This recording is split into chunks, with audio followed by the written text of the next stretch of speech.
kita bicara siapa yang mendengarkan perkataan Kristus dan melakukannya atau mentaatinya, maka dia akan memiliki hidup yang kekal. Arti lainnya adalah siapa yang mendengar perkataan Kristus dan tidak menurutinya, dia pasti akan mengalami maut. Artinya apa? Setiap orang yang ketika hidup dalam dunia ini menghadapi hari kematian, kematian tidak pernah menjadi solusi masalah manusia. Kematian justru membuat manusia berhadapan langsung dengan Tuhan Allah dan menghadapi penghakiman dari Tuhan Allah dalam kehidupannya.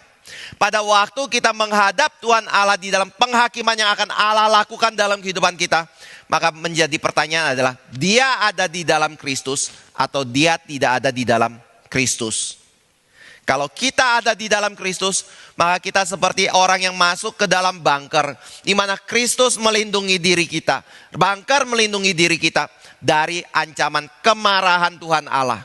Tapi kalau kita tidak ada di dalam Kristus, maka itu berarti kita harus berhadapan langsung dengan kemarahan Tuhan Allah dalam kehidupan kita. Dan tidak ada solusi.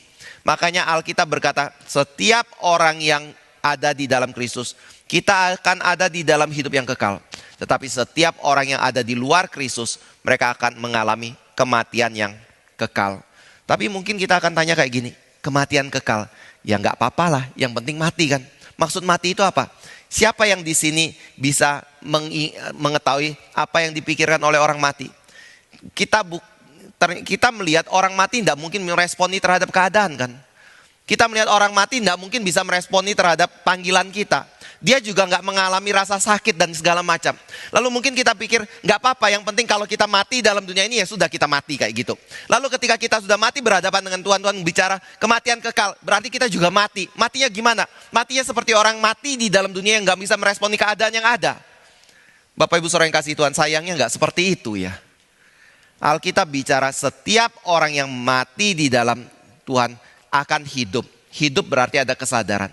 Tetapi setiap orang yang mati di luar Tuhan juga akan hidup, bukan mati.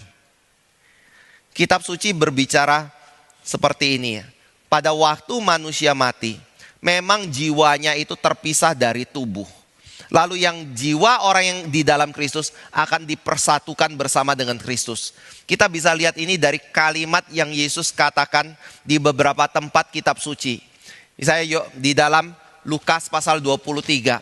Ketika Yesus Kristus disalibkan bersama dengan orang yang jahat di kiri kanannya.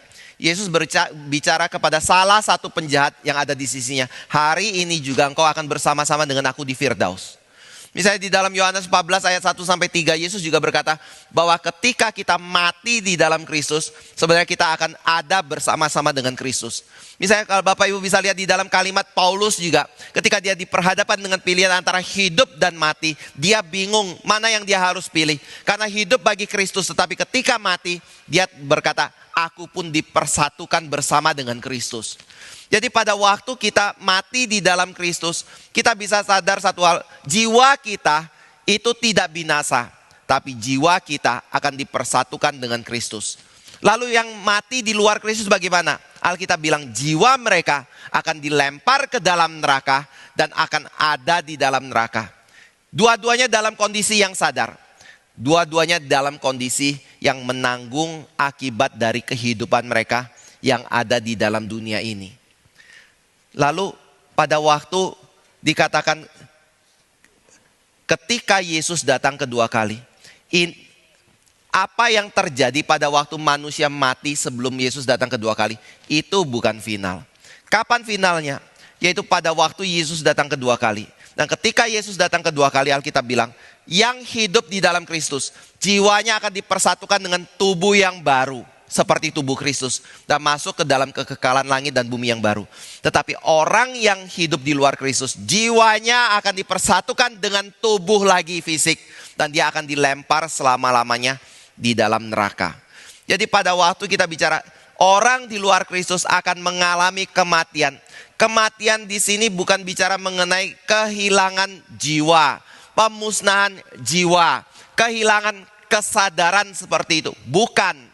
Tetapi yang Alkitab katakan adalah dia akan dibuang selama-lamanya sebagai satu manusia yang utuh, antara tubuh dengan jiwanya dipersatukan kembali dan ada di bawah murka dan hukuman Allah sampai selama-lamanya.